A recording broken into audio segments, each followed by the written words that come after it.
انبیاء کو منی گاڈ مانا ہوا ہے اور اولیاء کو منی رسول مانا ہوا ہے. یہ میرا ایک جملہ ہزاروں کتابوں پہ بھاری ہے.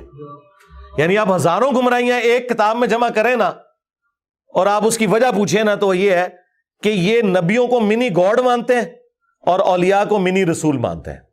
بس یہ وہ فرق ماننے کے لیے تیار ہی نہیں ہے. یہ تو مانتے ہی نہیں ہے کہ نبی کو کسی نے ہدایت بھی دی ہے. یہ تو آلموسٹ منی گاڈ ہی سمجھتے ہیں نا پروفٹ کے بارے میں عقیدہ رکھا ہوا ہے. الحمدللہ رب العالمین والصلاة والسلام علی سید الانبیاء والمرسلین اما بعد فاعوذ باللہ من الشیطان الرجیم بسم اللہ الرحمن الرحیم.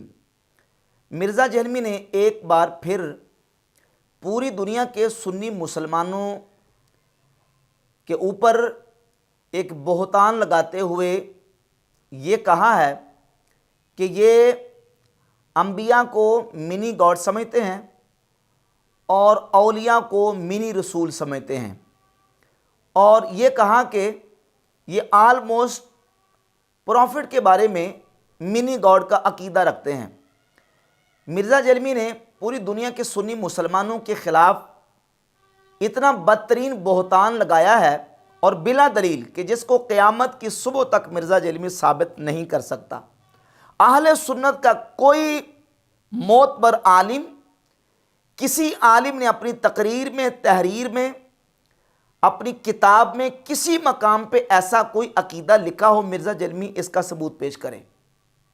قیامت کی صبح تک مرزا جہلمی اس کا کوئی ایسا ثبوت پیش نہیں کر سکتا کہ نعوذ باللہ تعالیٰ سنی مسلمان یہ عقیدہ رکھتے ہوں کہ انبیاء منی گاڈ ہیں یا اولیاء منی رسول ہیں. کوئی مسلمان ایسا سنی عقیدہ رکھ ہی نہیں سکتا اور نہ مرزا جہلمی اس کو ثابت کر سکتا. یہ بدترین بہتان اور جھوٹ ہے مرزا جہلمی کا، اور اس پر ہم قرآن مجید کی آیت ہی پڑھیں گے، لعنت اللہ علی الکاذبین.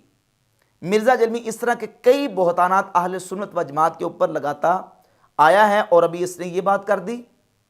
اور اس سے پہلے اس نے یہ بھی کہا کہ یہ کہتے ہیں کہ اللہ کا سارا علم وہ نبی صلی اللہ علیہ وآلہ وسلم کے پاس ہے، صرف ذاتی عطائی اور خالق اور مخلوق کا فرق کرتے ہیں.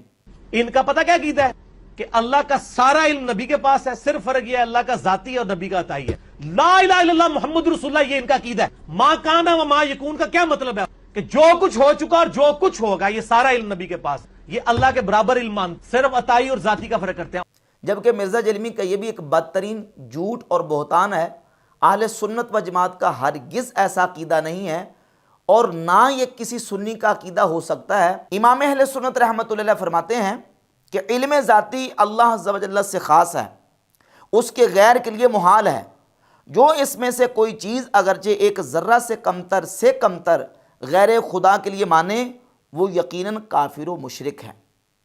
اللہ رب العزت کا علم ذاتی اور مخلوق کا علم عطائی ہے. جو مخلوق کے لیے ذاتی علم ایک ذرہ بھی مانے وہ کافر اور مشرک ہے.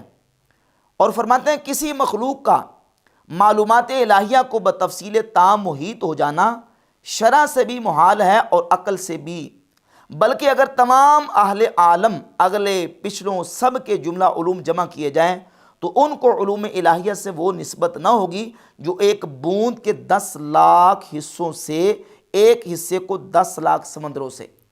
یعنی فرماتے ہیں ساری مخلوق کا علم جمع ہو جائے، ساری مخلوق کے علم کو اللہ کے علم کے مقابلے میں وہ نسبت بھی نہیں ہے جو ایک بوند کے 10 لاکھ حصے کیے جائیں، ان میں سے ایک حصے کو 10 لاکھ سمندروں کے مقابلے میں جو نسبت حاصل ہے، مخلوق کے علم کو اللہ کے علم کے مقابلے میں یہ نسبت بھی حاصل نہیں. یہ ہے ہمارا عقیدہ. انبیاء علیہم الصلوات و تسلیمات کے علم کے حوالے سے اور مرزا جہلمی کس انداز سے بہتان لگاتا ہے. رہ گئی بات یہ کہ یہ پروفٹ کو آلموسٹ منی گاڈ مانتے ہیں یا منی گاڈ کا عقیدہ، تو یہ اہل سنت کا عقیدہ تو نہیں ہے. ہم اس عقیدے کو شرک مانتے ہیں، کفر مانتے ہیں. اب رہ گئی بات یہ کہ یہ منی گاڈ کا عقیدہ کس کا ہے، تو یہ اہل سنت و جماعت کا عقیدہ تو نہیں ہے. البتہ مرزا جہلمی کا عقیدہ ضرور ہے. مرزا جہلمی نے اپنے کئی ایک بیانات میں یہ عقیدہ بیان کیا اور اس نے یہ کہا کہ اللہ تعالیٰ فرماتا ہے کہ تم اپنی 60 سال کی زندگی مجھے دے دو، میں جنت میں تمہیں منی خدا بنا دوں گا. ایک خدا جو ساری قدرتوں کا مالک ہے اور وہ اکیلا اور یکتا ہے، بے شک وہ آپ کو یہ آفر دیتا ہے کہ صرف یہ 60 سال کی زندگی مجھے دے دو تو میں ایک منی خدا بنا دوں گا۔ سبحان اللہ۔ کس حوالے سے؟ وہ رہے گا مخلوق ہی، لیکن جو کوالٹیز گاڈ کے پاس ہے، گاڈ کی کوالٹی کیا ہے؟ کن فیکون، جب کسی چیز کا ارادہ کرتا جی ہے ہاں، وہ ہو جاتی بے ہے۔ شک۔ تو جنت میں جنتی کیا ہوگا؟ یہی ہو جب وہ ارادہ کرے گا وہی چیز اس کے سامنے آ جائے گی۔ ہو جائے گی، اچھا، بالکل ہو جائے گی۔ خدا کی کوالٹی اسے موت کبھی نہیں آنی، بے شک جنتی کو آئے گی نہیں آئی۔ سر وہ آپ کو ایک منی خدا بنانے والا ہے۔ اس حوالے سے کہتا ہے جی کہ خدا تمہیں جنت میں منی خدا بنانے والا ہے، منی گاڈ بنانے والا ہے۔ تو یہ عقیدہ مرزا جلمی نے خود بیان کیا ہے۔ اب جب مرزا جلمی کی اس بات پر گرفت کی گئی کہ تم نے یہ جو عقیدہ بیان کیا یہ تو کفری عقیدہ ہے، یہ شرکی عقیدہ ہے، اللہ رب العزت کے علاوہ کوئی دوسرا خدا نہیں ہے، دوسرا خدا ہو ہی نہیں سکتا، نہ مخلوق خدا نہ مستقل خدا، خدا صرف اللہ کی ذات ہے جو قائم بنفس ہی ہے۔ تو اس پر بھی مرزا جلمی نے جوابات دیے کہ نہیں، میں نے وہ خالق اور مخلوق کے فرق کے ساتھ کہا تھا، خالق اور مخلوق کے فرق کے ساتھ، کہ اللہ تعالیٰ اپنی جو اپنی خاص کوالٹیز ہیں وہ بندوں کو عطا کر دے گا، اور اللہ تعالیٰ اپنے بندوں کو اپنی خاص کوالٹیز دے گا، اور اس کی خاص کوالٹیز یہ ہیں کہ وہ جب کسی چیز کو کون کہتا ہے تو وہ ہو جاتی ہے۔ تو جنت میں اللہ تعالیٰ بندوں کو بھی یہ ایک کوالٹی دے دے گا، لہٰذا اس بنیاد پہ وہ جنت میں منی خدا بن جائیں گے، منی گاڈ بن جائیں گے۔ یہ عقیدہ مرزا جلمی نے بیان کیا۔ اب ہم نے دیکھنا ہے کہ یہ عقیدہ جو مرزا جلمی نے بیان کیا ہے یہ عقیدہ مسلمانوں کا عقیدہ ہے یا کہ مشرکین اور کفار کا عقیدہ ہے۔ خود مرزا کی اپنی زبانی مرزا جلمی نے مشرکین عرب کا عقیدہ بیان کرتے ہوئے یہ بیان دیا اور کہا کہ مشرکین عرب سے یہ غلطی ہوئی کہ انہوں نے کہا کہ یہ چھوٹے آلہہ ہیں، چھوٹے خدا ہیں، اور ان کا مالک بھی اللہ ہی ہے، لیکن خدا کا لفظ بول دیا۔ انہوں نے ان چھوٹے آلیہ سے بھی بڑا درجہ دیا ہوا ہے اپنے ان بابوں کو جو مر چکے ہیں، قبروں میں پڑے ہوئے ہیں، لیکن ان کو آلیہ نہیں کہتے، یہ کہتے ہیں کہ اللہ ہی کے بندے ہیں نا جی، پیچھے تھے اللہ ہی ہے نا۔ مشرکین عرب سے یہ غلطی ہوئی کہ انہوں نے کہا یہ چھوٹے آلہہ ہیں، چھوٹے خدا ہیں، اور ان کا مالک بھی اللہ ہی ہے، لیکن خدا کا لفظ بول دیا آلہہ۔ انہوں نے ان چھوٹے آلہہ سے بھی بڑا درجہ دیا ہوا ہے اپنے ان بابوں کو جو مر چکے ہوئے قبروں میں پڑے ہوئے، لیکن ان کو آلہہ نہیں کہتے، یہ کہتے نہیں جی اللہ نے بندے ہی نہیں نا جی، پیچھے دے اللہ ہی ہے۔ یہ بیان مرزا جلمی نے دیا، اور اس میں اتنی بات مرزا نے تسلیم کی اپنی زبانی کہ مشرکین عرب اپنے ان معبودان باطلہ کو خدا مانتے تھے، لیکن مخلوق خدا مانتے تھے، چھوٹے خدا مانتے تھے، چھوٹے منی گاڈ ان کو مانتے تھے۔ تو یہ منی گاڈ کا اور چھوٹے خدا کا تصور یہ مشرکین عرب کا تصور ہے۔ اب خود فیصلہ کریں کہ یہ عقیدہ اور یہ نظریہ اہل سنت و جماعت بریلویوں کے کھاتے میں جو ڈال رہا ہے منی گاڈ کا، یہ خود کس کا عقیدہ نکلا؟ مرزا جلمی کا۔ اور مرزا جلمی کا یہ عقیدہ مشرکین عرب کے ساتھ ملتا ہے، مسلمانوں کے ساتھ نہیں ملتا۔ اور خود اپنی زبانی جو اس نے بیان کیا، خود اپنی زبانی یہ تسلیم کیا اس نے کہ مشرکین عرب اپنے معبودان باطلہ کے لیے منی گاڈ کا اور منی خدا کا عقیدہ رکھتے تھے۔ اب ہمارا اہل سنت و جماعت کا عقیدہ کیا ہے؟ اس پر ہمارے علماء کی تصریحات میں آپ کے سامنے بیان کرتا ہوں۔ یہ فتاوی رضویہ شریف ہے اور جلد نمبر اس کی 14 صفحہ نمبر 277 277۔ ایک سوال کے جواب میں امام احمد رضا خاں محدث بریلی رحمۃ اللہ تعالی علیہ نے لکھا، سوال یہ ہے کہ جو شخص حضرت علی کرم اللہ وجہہ کو خدا کہے اور تعزیہ داری کو جائز کرے اور سجدہ تعظیمی کرائے اور محدثین صحاح ستہ پر الزام نکال ڈالنے احادیث صحیحہ کا لگائے، اس شخص کی نسبت علماء کرام کیا فرماتے ہیں؟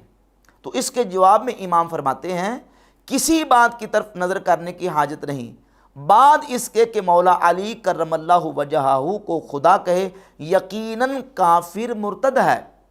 من شک فی عذابہ و کفر فقد کفر، جس نے اس کے کفر و عذاب میں شک کیا وہ کافر ہو گیا۔ یہ ہے ہمارا عقیدہ کہ اللہ رب العزت کے علاوہ کسی دوسرے کو خدا کہنا یہ کفر ہے، کلمہ کفر ہے، اور ایسے شخص کا حکم امام اہل سنت رحمۃ اللہ علیہ نے بیان فرما دیا۔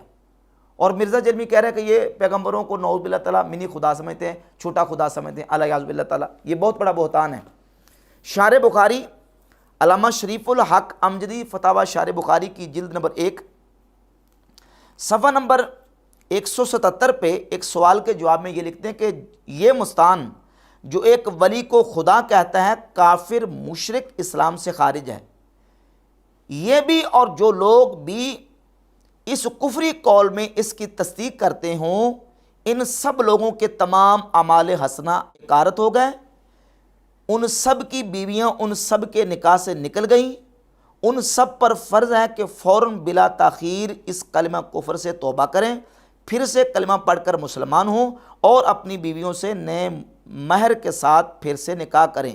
اگر یہ لوگ اس کفری شرکی عقیدے سے توبہ کر کے پھر سے مسلمان ہو جائیں تو فبہا، ورنہ مسلمانوں پر فرض ہے کہ ان لوگوں سے مکمل طور پر مقاطعہ کر لیں، اور اگر اسی حالت میں مر جائیں تو ان کے کفن دفن میں ہرگز شریک نہ ہوں، نہ ان کے جنازے کی نماز پڑھیں. واللہ تعالی عالم.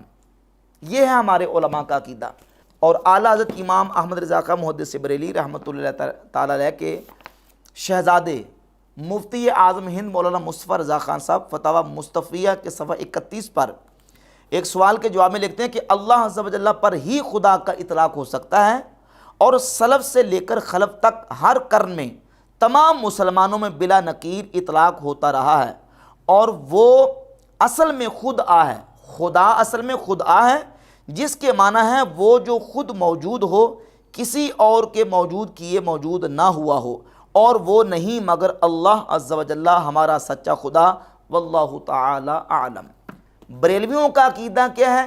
امام اہل سنت اور حضور مفتی اعظم ہند اور ہمارے علماء اہل سنت کے فتاوی جات سے بالکل یہ بات واضح ہو گئی کہ اللہ رب العزت کے علاوہ کسی اور کو ہم خدا کہنا بھی کفر سمجھتے ہیں. اللہ کے علاوہ کسی اور کے لیے خدا کا لفظ استعمال کرنے کو کفر سمجھتے ہیں. اور مرزا جرمی کہہ رہا ہے کہ نعوذ باللہ تعالیٰ یہ پیغمبر کے بارے میں اور پروفٹ کے بارے میں منی خدا کا اور منی گاڈ کا عقیدہ رکھتے ہیں، جبکہ مرزا جرمی خود کروڑوں نہیں بلکہ اربوں لوگوں کو منی خدا تسلیم کرتا ہے اور کہتا ہے کہ جنت میں چھوٹے چھوٹے منی خدا ہوں گے اور منی گاڈ ہوں گے، اور اللہ تعالیٰ ان کو اپنی صفات دے گا اور وہ ہوں گے. خالق مخلوق کا فرق ہے، اس نے بعد میں جو نا وہ اس میں اپنی وضاحت دی ہے. البتہ اس بات کو اس نے مانا ہے کہ جنت میں خدا کروڑوں اور اربوں. مرزا جرمی یہ عقیدہ رکھتا ہے. تو یہ مرزا جرمی کا اپنا عقیدہ ہے، ایسا عقیدہ اہل سنت کا ہرگز نہیں ہے.